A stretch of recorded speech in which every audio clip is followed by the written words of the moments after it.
kursinya mungkin dirapihin dulu kursinya. Terus misalnya di bawah-bawah ada sampah, tolong diambil dulu, dibuang ke tempat sampah. Kalau mau ada yang ke toilet boleh sekarang silahkan, supaya nanti kita itu nggak ada gangguan di tengah-tengah kita lagi belajar gitu ya. Boleh. Oke, sudah siap? Sudah ya, karena ini masih pagi jadi kalian harus semangat gitu ya. Oke, sebelum masuk ke materi, Ibu mau tanya dulu nih, ada yang nggak masuk nggak hari ini? Gimana? Ketua kelasnya Adim ya? Oke, Adim, gimana Adim? Oke, tampaknya hari ini semua masuk ya. Nah, hari ini materi yang mau kita pelajari itu adalah tentang permintaan dan juga penawaran nih. Nah, tapi dikarenakan mungkin hari ini tuh waktu kita sangat terbatas gitu ya, jadi kita akan fokus dulu aja ke materi permintaan gitu. Nah, materi permintaan hari ini itu masih ada hubungannya sama materi kita minggu kemarin. Ada yang tahu apa? Betul ya, jadi pasar ya, tentang pasar gitu ya. Nah, jadi permintaan ini masih ada hubungannya sama materi pasar gitu, karena di pasar itu tuh pasti banyak banget melakukan permintaan dan penawaran gitu. Maka dari itu kita itu mau mempelajari permintaan gitu. Tujuannya adalah supaya kita tahu gitu ya, permintaan itu seperti apa sih gitu. Apa aja kali dalam permintaan itu, kayak misalnya kurvanya bagaimana, terus cara menghitungnya bagaimana gitu, pengimplementasiannya bagaimana, seperti itu ya. Nah, pada hari ini Ibu akan menjelaskan terlebih dahulu apa itu permintaan. Setelah itu mungkin Ibu akan memberikan lembar kerja gitu ya, lembar kerja yang akan kalian diskusikan gitu sesuai kelompok yang sudah Ibu tentukan, seperti itu ya. Nah, oke, jadi permintaan gitu ya. Nah, permintaan itu banyak banget terjadi di kehidupan sehari-hari kita gitu ya. Nah, Ibu mau kasih satu pengimplementasian tentang permintaan ini. Jadi, Ibu itu suka banget makan bakso. Siapa yang di sini suka juga makan bakso? Banyak ya yang di sini suka juga makan bakso. Jadi bakso itu emang enak gitu ya. Nah, Ibu itu suka banget makan bakso, jadi Ibu tuh sering beli bakso di tempat langganan Ibu. Nah, emang tempat langganan bakso Ibu itu tuh emang banyak banget konsumennya gitu, banyak banget pembelinya tuh gak pernah sepi gitu, karena emang rasanya enak dan harganya tuh murah banget gitu. Jadi satu porsi itu cuman kayak 10.000 gitu ya. Nah, karena dia harganya murah, itu peminatnya banyak banget gitu. Tiap Ibu ke situ juga kadang kalau misalnya udah terlalu sore itu udah nggak ada tuh baksonya karena sudah habis gitu ya. Nah, karena peminatnya baik, karena harganya yang murah ini, maka peminatnya jadi banyak gitu. Nah, pas kemarin Ibu kesana lagi, itu tuh harganya tuh udah naik gitu, jadi 20.000 gitu ya. Itu naiknya lumayan besar gitu, karena dia tuh juga tempat baksonya tuh dia diketahui kan, jadi kayak banyak peminatnya, jadi dia menaikkan harganya gitu, jadi 20.000 gitu. Nah, Ibu sendiri pun agak enggan gitu ya, karena Ibu tahu kan dulu tuh harganya nggak sampai 20.000 gitu, itu kenaikannya signifikan gitu. Nah, oleh karena itu makanya karena kenaikan harga jadi 20.000 itu peminatnya tuh yang Ibu lihat gitu ya, jadi sedikit gitu, jadi nggak sebanyak waktu dia harganya murah gitu. Nah, mungkin itu gitu ya yang bisa dijadikan contoh gitu sebagai permintaan itu sendiri itu apa gitu. Nah, ini tuh Ibu bahas karena supaya kalian itu kebayang dulu nih permintaan itu di bayangan kalian tuh seperti apa gitu. Makanya Ibu kasih pengimplementasiannya di kehidupan sehari-hari gitu ya. Makanya dari itu penting banget untuk belajar permintaan ini gitu, karena permintaan ini tuh kan kayak tadi ya contohnya itu tuh bener-bener nyata ada di kehidupan kita sehari-hari seperti itu ya. Oke, kita masuk aja langsung ke pembahasan kita hari ini. Boleh dibuka modulnya. Tentang permintaan itu tuh ada di halaman 35. Oke, Rizka jangan ngobrol dulu ya. Boleh nanti ngobrol dilanjutin setelah pelajaran Ibu, kan istirahat ya. Jadi boleh lanjutin nanti pas jam istirahat. Sekarang fokus dulu ke pembahasan kita hari ini gitu ya. Bisa kan ya? Oke. Boleh kalian baca dulu materinya selama 10 menit. Nanti bakal Ibu jelaskan gitu ya tentang permintaan ini sendiri. Silakan.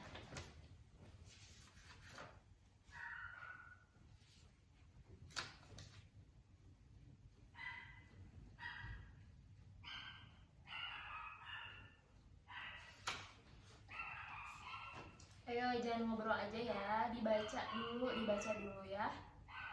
Nanti kalau ngobrol aja malah nggak ngerti apa yang lagi dibaca. Oke.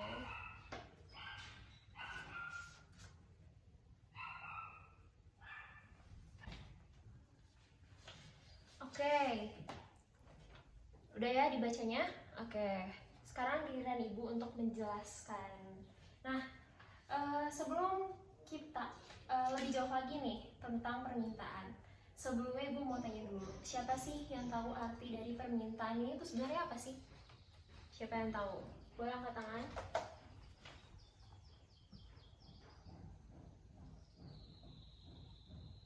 Oke, boleh. Ica ya? Boleh Ica? Apa? Oke, jawabannya sudah bagus ya, betul. Jadi permintaan itu adalah jumlah barang dan jasa yang ingin atau mampu dibeli oleh konsumen dalam harga dan jangka waktu tertentu gitu ya. Sekali lagi ya, diulang. Jadi permintaan itu adalah jumlah barang dan jasa yang ingin dan mampu dibeli oleh konsumen dalam harga dan jangka waktu tertentu gitu ya. Oke, nah dalam permintaan ini Ibu mau bahas ada tiga topik yang Ibu mau bahas gitu ya. Yang pertama itu kita mau membahas tentang hukum permintaan. Hukum permintaan. Yang kedua kita mau bahas kurva permintaan. Dan yang terakhir kita membahas adalah cara menghitungnya.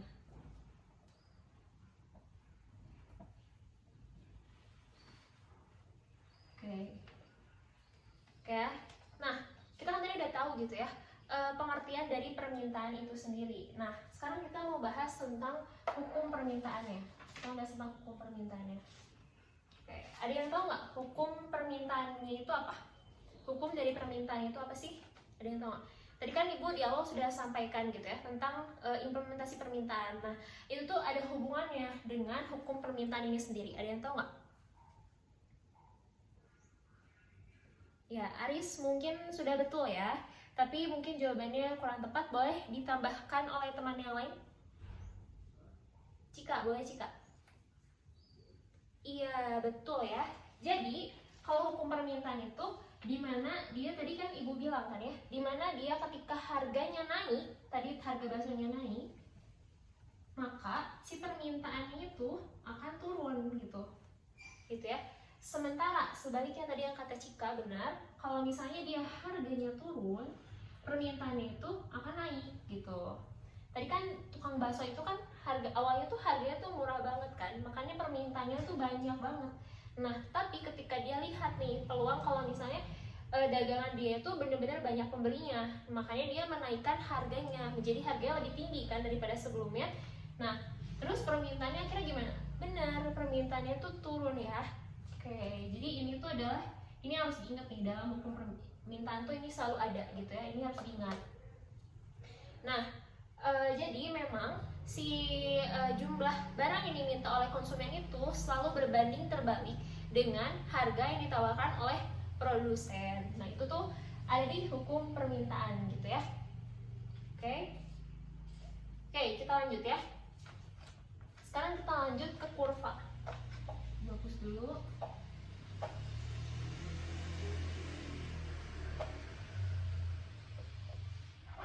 Nah, tadi Ibu lihat anak-anaknya udah aktif banget gitu ya. Jadi tadi disuruh baca modul, jadi kan anak-anaknya udah mengerti gitu ya. Tadi udah banyak yang bisa jawab juga. Oke, kita akan ke kurva permintaan. Kurva permintaan. Nah, tadi apa sih kurva permintaan? Ada yang tahu nggak? Kurva permintaan itu apa sih? Ada yang jawab? Boleh Jason coba jawab. Apa tadi? Masih bingung ya? Nggak apa-apa. Oke, ada yang mau bantuin Jason untuk jawab? Boleh, Vina? Iya, jawabannya sudah betul ya. Tadi Vina katakan, boleh kasih tepuk tangan untuk Vina. Oke, Vina tadi udah baca modul ya. Oke, jadi kurva permintaan itu adalah kurva yang memotong gitu, kurva yang titik potongnya itu terdapat pada harga dengan jumlah permintaannya gitu, dengan kuantitasnya gitu ya. Jadi nih ibu bakal gambar kurva biar lebih kebayang. Nah, jadi titik potong yang menghubungkan antara harga, di sini tuh harga ya, di sini tuh harga dengan harga barang dengan jumlah barang yang diminta, di sini tuh Q. Jadi P itu untuk harga, price untuk harga, dan quantity itu untuk kuantitasnya ada berapa gitu ya. Nah, kita terapkan tadi hukum permintaan tadi pada kurva ini ya. Jadi ibu di sini punya misalkan 40 misalnya, di sini 40, di sini 30, di sini 20. Oh sorry, ini 4000 aja ya, 3000, 2000, dan ini 1000 di bawah sini ya. Nah, ini kuantitasnya ya. Ibu di sini punya kuantitasnya 5, 10, 15, 20. Oke, kayak gini ya. Nah, tadi kan hukum dari permintaan itu apa? Kalau misalnya dia harganya naik, berarti permintaan barangnya akan turun gitu ya. Ini price aja ya. Dan kalau misalnya price-nya turun, kuantitinya bakal naik gitu ya. Nah, kita terapkan hukum permintaan ini pada kurva. Ada yang bisa?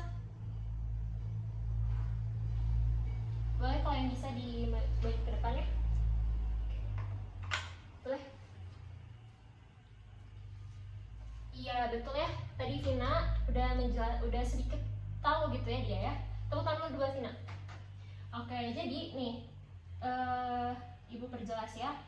Kalau misalnya dia, berarti kan tadi misalnya dia harganya 1000 gitu kan, dia pasti permintaannya tuh bakal banyak gitu ya, karena dia harganya paling murah gitu. Nah, ketika dia harganya naik, nih kelihatan ya, harganya naik, dia permintaannya langsung permintaan langsung turun.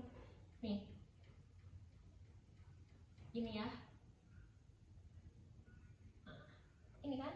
Dan ini nanti gini.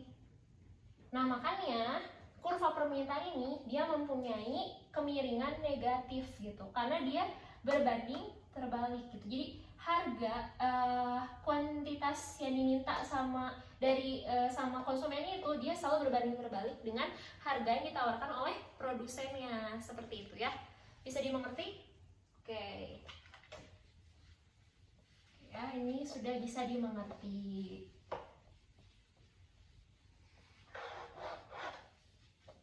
Oke, kita ke topik selanjutnya ya. Nah, yang selanjutnya itu kita akan belajar yang cara menghitung. Ini ya. Cara menghitung. Cara menghitung permintaan. Jadi di sini sebenarnya rumusnya gampang aja gitu ya. Rumusnya gampang aja, dan Ibu yakin gitu kalian bisa mengerti rumus yang disampaikan oleh Ibu, asal kalian yang mendengarkan gitu ya. Tolong Vino jangan bermain HP dulu ya. HP-nya disimpan, kalau sekali lagi Ibu lihat Vino main HP, Ibu ambil HP-nya dan boleh langsung diambil aja ke ruang BK ya. Oke, kita lanjut ya. Masih fokus kan ya? Oke, masih fokus. Oke. Nah, kita lanjut ke cara menghitung. Jadi di sini Ibu punya rumus gitu. Rumus yang pertama ini adalah bentuk fungsinya dulu ya. Kita bahas bentuk umum dulu dari fungsi permintaan. Bentuk umum apa? Fungsi permintaan.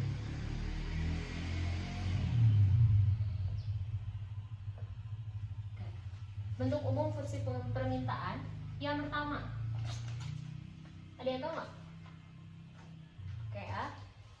Ada yang tahu apa? Q D ya sama dengan apa? Q D sama dengan min A B min AP ya, min AP plus B. Oke, tepuk tangan dulu buat Vina lagi yang bisa menjawab. Oke, selanjutnya ini ada PD ya. PD itu rumusnya itu adalah min 1 per A Q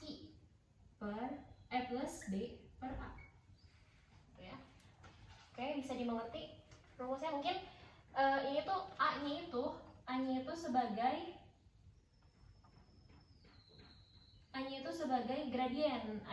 gradien dan nanti B-nya itu sebagai konstantanya. Oke, ini adalah dua bentuk.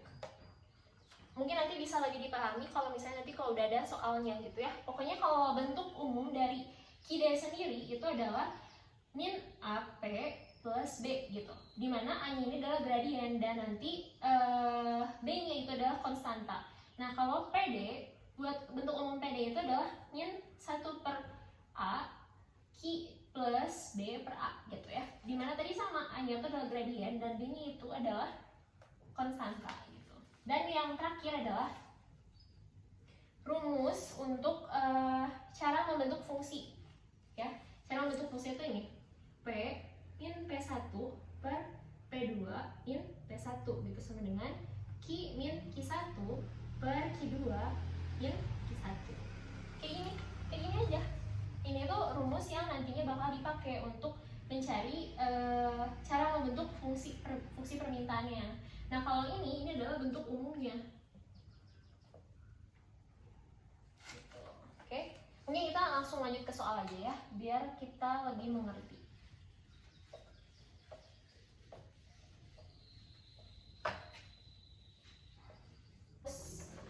Belajar cara menghitungnya ya.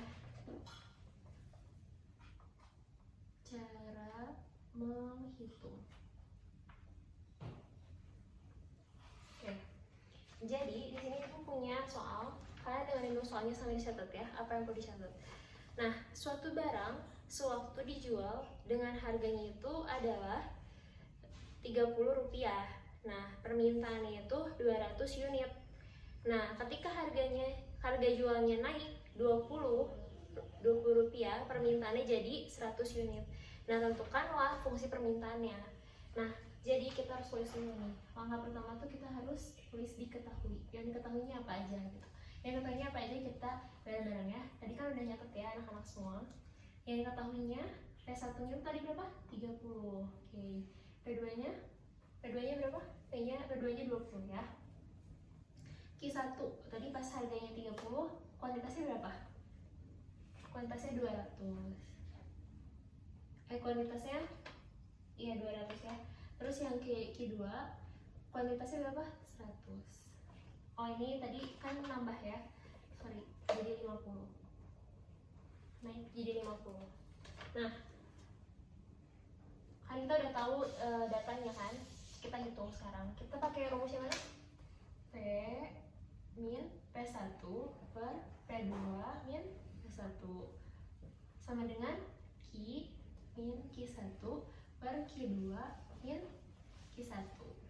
Ini rumus yang dipakai untuk menghitungnya ya. Bisa? Oke. Ini ya yang real. Nah, kita tinggal masukin aja. Kita kan udah punya datanya nih. Kita udah punya diketahuinya apa. Kita udah punya datanya. Kita udah punya rumusnya juga. Ini tuh adalah rumus untuk membentuk fungsi. Kita kan bisa suruh cari kan fungsi yang ditanyanya itu adalah fungsi itu berarti apa? P, D sama Q, D. Jadi kita harus cari dua ini. Cara cari dua ini kan pakai rumusnya ini ya.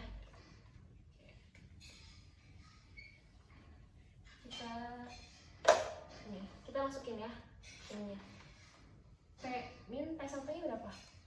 P1 nya 30 per P2 nya 50 dikurangi 30 ya kan, sama dengan Q1 nya ini kan sama dengan Q min Q1 ya.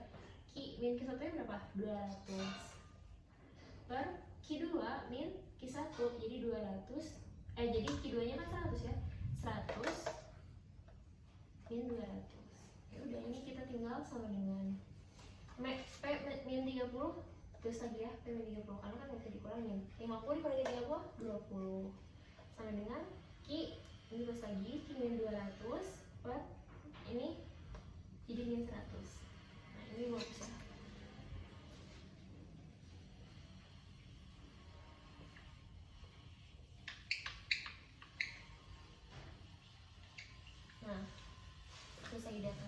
lebih persis. Dengan Q min 200 per min 100 ya, ini kan ya. Nah, udah gini diapain? Dikali silang, betul. Ini kali ke sini, ini kali ke sini. Jadi berapa nih? Ini dikali ini kan, jadi min 100 dikali min 30, ini plus 3000 ya. Sama dengan, ini kan 20 kali Q, 20 Q di ini minus 4000. Nah, ini tinggal dipindahin aja. Gimana nih? Ini 100 P ya? Ini 10 P. Ini 100 P kan ya? Ini dikali ke sini. Ya, bentar ya. Ini 100 P. Nah, ini jadi gimana? Ya, berarti ini kan min 100 P plus min 20 Q kan. Jadi yang punya P sama Q dipindahin ke sebelah kiri. Yang ini sama dengan 3000. Kalau kesini kan jadi min 3000 kan ya. Min 3000 min 4000 berapa? Min 7000. Ini harus tetap ada ya. Nah, tinggal yang kita mau nyari P dulu, kita mau nyari PD dulu atau mau nyari QD dulu. Lebih gampang kita nyari yang terserah sih, yang PD dulu aja ya. Kita cari yang PD dulu. Berarti min 100 P ini pindahin ke sebelah sini ya. Jadi min 20 Q, jadi 20 Q doang karena dia kan tadi min, pindah ruas jadi plus min 7000. Ya udah, tinggal kita bagi berapa?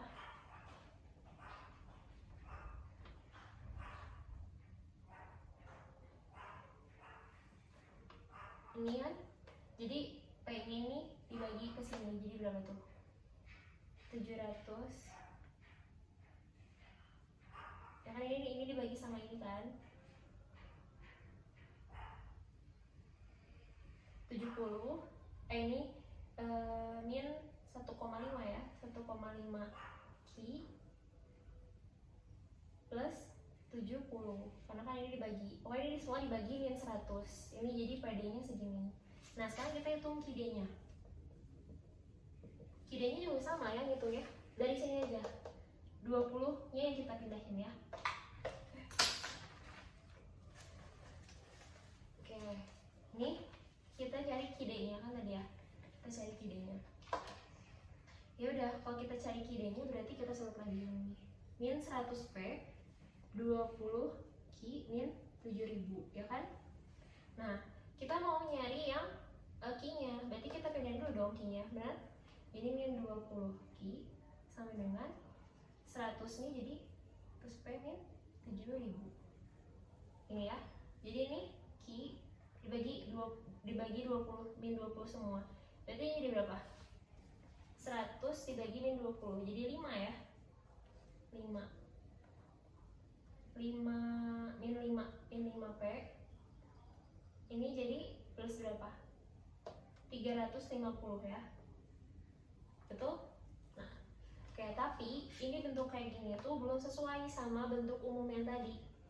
Jadi bentuk umumnya tadi gini bagus ya. Tadi kan bentuk umumnya tuh, ada yang tahu nggak apa tadi bentuk umumnya? Iya, jadi kalau mau yang QD itu bentuk umumnya kan dari tadi kayak gini, ini QD ya, sorry. Nah, ini QD kan, berarti harus apanya dulu yang di depan? Yang ya, jadi 3 ini bisa bentuknya kayak gini atau bisa juga bentuknya 350 min 5 P. Nah, kalau yang PD tadi ini sama dengan, tinggal kita pindah aja 70 min 1,5 1/5 kayak gini. Kalau misalnya kalian mau jawab ini boleh, mau jawab ini juga boleh. Oke, itu ya. Mungkin itu materinya. Selanjutnya, Ibu akan membahas mengenai faktor yang mempengaruhi permintaan atau faktor apa saja sih yang mempengaruhi pergeseran permintaan ini gitu ya. Untuk faktor yang pertama, ada yang tahu apa? Kalau tadi udah baca modul, pasti ada yang tahu nih. Rino tahu Rino? Apa? Betul ya, harga barang. Jadi faktor yang pertama yang mempengaruhi permintaan itu adalah harga barang gitu ya. kenapa sih harga barang gitu? Nah, karena kan tadi udah dijelasin ya, kalau misalnya harga suatu barang itu naik, berarti permintaannya turun, dan sebaliknya. Makanya ini berbanding terbalik disebutnya ya. Kalau misalnya harga barangnya turun, berarti permintaannya naik. Berarti ini namanya berbanding terbalik gitu. Faktor yang kedua itu adalah harga barang komplementer. Harga barang komplementer. Jadi komplementer tuh apa sih? Harga barang komplementer. Barang komplementer itu apa? Kalian tahu nggak? Apa? Boleh Risa? Iya, harga barang komplementer itu adalah barang pelengkap gitu ya. Barang komplementer itu barang pelengkap. Maksudnya itu jadi contoh kayak bensin sama motor gitu. Nah, ketika bensin ini enggak lagi disubsidi gitu ya kan, bensin itu sekarang disubsidi sama pemerintah gitu kan ya. Nah, ketika harga bensin ini tidak disubsidi sama pemerintah, maka bensinnya kan akan jadi mahal kan ya. Nah, kalau harga bensinnya jadi mahal, maka orang yang naik motor gimana? Males pakai motor kan. Jadi orang yang pakai motor udahlah naik aja angkot itu lebih murah gitu kan ya. Makanya pengguna motor jadi turun gitu. Nah, itu tuh namanya harga barang komplementer seperti itu. Nah, faktor yang ketiga itu adalah harga barang substitusi. Jadi kalau barang substitusi itu adalah, ada yang tahu nggak apa? Harga barang substitusi. Boleh Vina? Apa? Iya, betul sekali Vina. Nah, harga substitusi itu adalah barang yang pengganti gitu. Contoh, kalau misalnya harga tahu itu tuh, harga tahu tuh naik, misalnya harga tahunya itu naik. Nah, maka orang ya cari pengganti tahu lah, tempe kan. Nah, berarti nanti si permintaan tempenya ini jadi naik gitu. Jadi ini berbanding lurus gitu ya. Jadi kalau misalnya nih harga tahunya dia tuh mahal, nah makanya permintaan tempenya jadi harga tahunya mahal, permintaan tahunya jadi kurang kan. Tapi jadi balik ke tempe gitu, pengganti si tahu ini, makanya permintaan tempenya jadi meningkat kayak gitu. Makanya ini disebutnya berbanding lurus gitu. Nah, faktor yang keempat itu adalah pendapatan. Faktor pendapatan. Kalau misalnya nih, pendapatan orang di suatu daerah itu besar gitu. Nah, permintaannya juga jadi besar juga gitu. Permintaannya jadi tinggi juga karena pendapatan di suatu daerahnya itu udah tinggi gitu. Makanya permintaannya juga jadi tinggi lagi, oke? Jangan ngobrol terus ya. Riki, diperhatiin ibunya. Oke, lanjutin ya. Gitu. Jadi kalau misalnya harga barangnya pendapatannya naik, itu permintaannya juga akan ikut naik. Boleh HP-nya ditaruh aja di meja ibu ya, nanti boleh diambil aja ke ruang BK. Untuk teman-teman yang lain, tolong jangan dulu bermain HP pas pelajaran ibu ya, karena kan bukan waktunya gitu kan, tadi udah waktunya gitu ya. Waktu istirahat aja main HP-nya ya. Oke, diperhatikan lagi. Ya, nanti langsung ambil ke ruang BK aja ya. Oke. Nah, yang selanjutnya itu adalah jumlah penduduk gitu. Kalau jumlah penduduk di suatu daerahnya tuh tinggi, berarti permintaannya juga tinggi dong, karena jumlah penduduknya juga tinggi gitu. Nah, itu tuh berbanding lurus. Selanjutnya itu ada kondisi sosial perekonomian. Faktor selanjutnya itu ada kondisi sosial perekonomian. Terus ada juga peradaban, ada agama, ada tradisi, terus tradisi, mode gitu, terus kayak ada selera konsumennya apa gitu. Dan yang terakhir itu ada harapan atau ekspektasi konsumen gitu. Nah, itu tuh faktor-faktor yang nantinya tuh akan menimbulkan permintaan itu bisa naik atau bisa juga turun gitu. Seperti itu ya. Mungkin cukup ya. Oke, jadi tadi kan ibu sudah menjelaskan gitu ya materi mengenai permintaan. Nah, sekarang ibu ingin kalian untuk mengerjakan lembar kerja gitu ya. Ibu sudah membagikannya tadi lembar kerjanya. Nah, dan ibu sudah membagikan kalian dalam 3 kelompok gitu ya. Nah, boleh dilihat terlebih dahulu lembar kerjanya. Nah, di situ ada soal mengenai tadi ya, yang cara menghitung permintaan ini. dengan menggunakan rumus-rumus yang tadi sudah Ibu jelaskan. Nah, boleh kalian berdiskusi dengan teman sekelompoknya mengenai materi tersebut. Nanti Ibu akan mengunjungi setiap kelompoknya untuk melihat gitu ya. Boleh, silahkan Ibu beri waktu 15 menit ya. Boleh? Ada yang bertanya? Iya, jadi kan ini permasalahannya ada di soal ya. Soalnya kalian catat dulu diketahuinya ada apa aja yang diketahuinya, biar kalian gak pusing gitu ya. Terus diketahuinya ada apa aja, terus yang ditanyanya apa, misalnya ditanyanya berapa PD-nya gitu. Berarti harus nyari gitu di atasnya ya. Oke, yang di belakang itu belum berpartisipasi silahkan kembali bersama kelompoknya ya untuk mendiskusikan gambar kerja. Iya, ini sudah betul. Nah, mungkin ini bisa dicek kembali gitu ya, apakah perhitungannya salah atau tidak, seperti itu. Boleh dibantu sama temen yang lain mungkin. Sebentar ya, ini Ibu lagi di sini bentar ya, nanti Ibu kesana, oke? Iya, ini sudah betul. Oke sih, ya. Lanjutin ya. Ada yang kesulitan?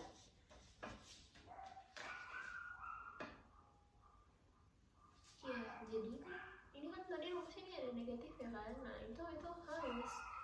Iya, kalau misalnya soal negatif, karena memang berbanding terbalik gitu. Iya, negatif. Ayo, jangan kelompok sebesarnya jangan terlalu ribut ya. Nanti mengganggu teman yang lain. Berdiskusi boleh, tapi soalnya jangan terlalu besar, oke? Iya, betul. Boleh dilanjutkan ya. Oke. Dikerjakan ya, teman-teman. Waktunya tinggal 5 menit lagi ya. Ada yang kesulitan? Iya, sebentar ya.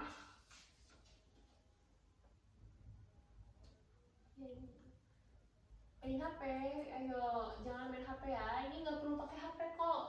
Ini nggak perlu pakai HP ya. Tadi kan rumusnya Ibu udah jelaskan tadi ya. Kalian juga ada dicatat kan? Kalau nggak dicatat ada di modul. Buka modulnya lagi ya.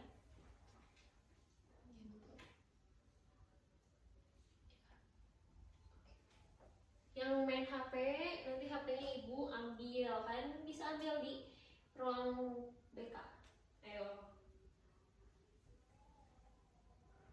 Oke, waktunya habis ya anak. Nah, boleh sekarang setiap kelompoknya maju ke depan untuk hasilnya berapa ya. Boleh dari kelompok mana dulu? Iya. Oke, hasil tadi yang PD-nya berapa? Oke, hitung tangan dulu untuk kelompok 1. Sudah betul ya? Boleh lanjut kelompok 2.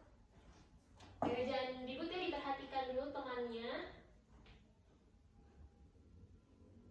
Oke, betul ya? Dari cara-caranya juga sudah betul. Tadi si Ibu sudah melihat ya. Oke, terutama untuk kelompok 2. Dan kelompok yang terakhir boleh? Ya, oke, baik. Terima kasih. Udah, kelompok terakhir juga sudah betul ya. Terima kasih kepada kelompok terakhir, terutama. Baik.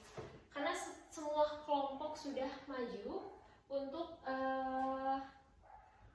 mempresentasikan hasil dari kelompoknya masing-masing, dan tadi juga Ibu sudah keliling gitu ya untuk melihat proses mereka saat mengerjakan gambar kerja tersebut. Ibu sudah melihat dan hasilnya sangat bagus-bagus gitu ya, dari prosesnya, dari cara kerjanya, juga rumus-rumusnya sudah sesuai dengan apa yang tadi Ibu sudah berikan. Terima kasih kepada 3 kelompok yang tadi sudah presentasi, dan hasilnya juga sudah betul semua ya, terutama untuk 3 kelompok. Jadi tadi Ibu sudah menyampaikan materi tentang permintaan. Nah, dalam materi itu tadi ada beberapa yang Ibu jelaskan, seperti permintaan itu sendiri apa, hukum permintaan itu bagaimana, kurvanya sendiri bagaimana, faktor-faktor yang mempengaruhi permintaan ini sendiri apa, dan yang terakhir itu adalah bagaimana cara menghitung permintaan ini gitu ya.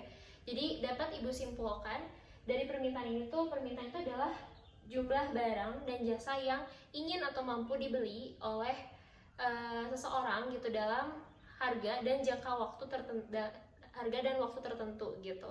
Nah, dalam permintaan ini tuh ada disebut hukum permintaan. Jadi hukum permintaan ini tuh dimana ketika dia harganya tinggi, permintaannya menjadi rendah gitu, dan sebaliknya ketika harganya rendah, permintaan ini jadi tinggi gitu. Nah, ini disebut hukum permintaan seperti itu. Nah, tadi untuk kurvanya juga sudah dijelaskan bagaimana ketika barangnya semakin kuantitasnya makin kecil, itu artinya tuh barang itu semakin langka gitu, dan harganya juga akan semakin tinggi seperti itu ya.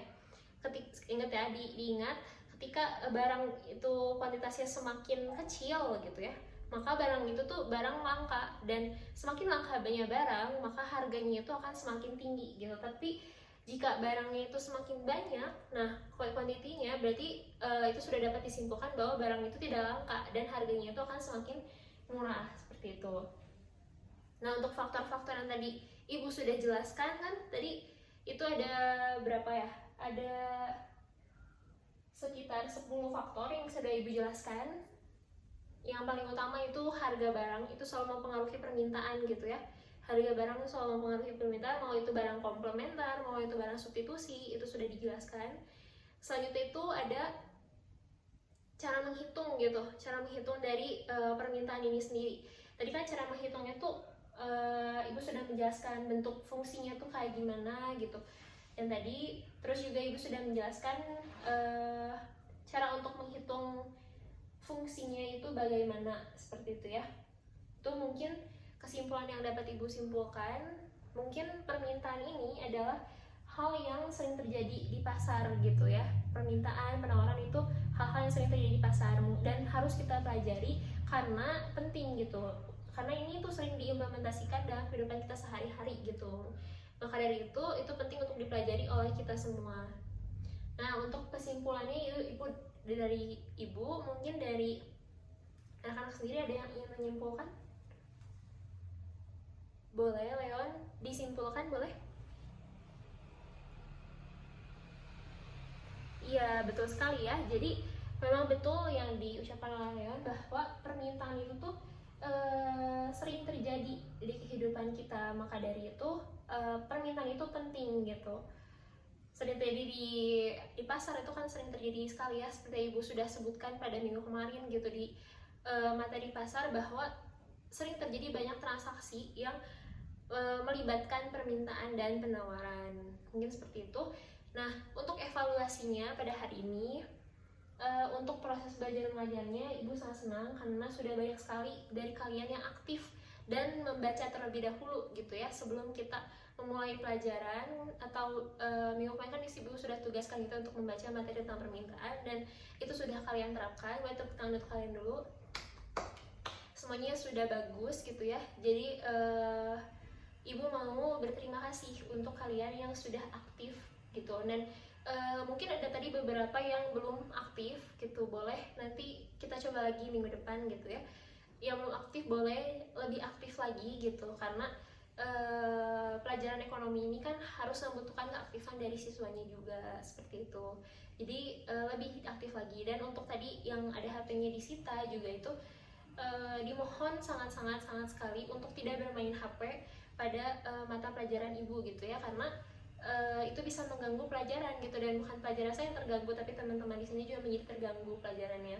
Bahwa nanti untuk HP-nya diambil saja langsung di ruang BK dan tidak diulang lagi di minggu selanjutnya gitu ya, karena mungkin teman-teman di sini juga jadi tahu gitu ya bahwa bermain HP pada saat pelajaran Ibu itu tidak diperbolehkan seperti itu ya. Dan mungkin ada beberapa yang mengobrol tapi tidak apa-apa gitu, jangan diulang lagi di minggu depan, lebih kondusif lagi kelasnya ya, karena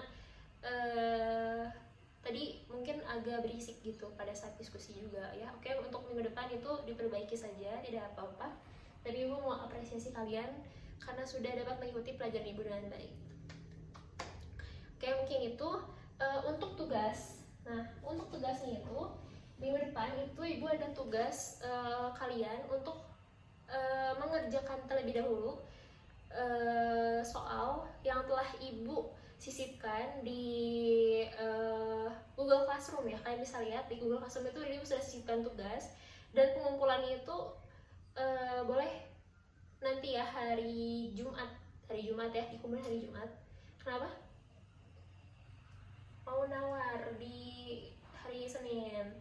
Oke, ini kan karena hari ini kan masih hari Selasa ya, jadi waktu ke Jumat itu masih banyak. Jadi nggak apa-apa, dikerjakan dulu aja sampai hari Jumat itu pasti selesai gitu ya. Jangan minta pertambahan waktu, oke? Dikerjakan sampai hari Jumat. Nah, untuk pengerjaannya itu langsung saja ikuti apa instruksi di Google Classroom gitu ya. Dan ibu harapkan tidak ada yang mengcopy paste jawaban temannya gitu. Kalian berpikir terlebih dahulu gitu. Ini kan untuk kalian juga gitu. Dan untuk minggu depan ibu harapkan kalian mempelajari materi mengenai penawaran yang ada di modul halaman 45 ya. Kalian buka di halaman 45, itu ada materi tentang penawaran. Kalian pelajari dulu.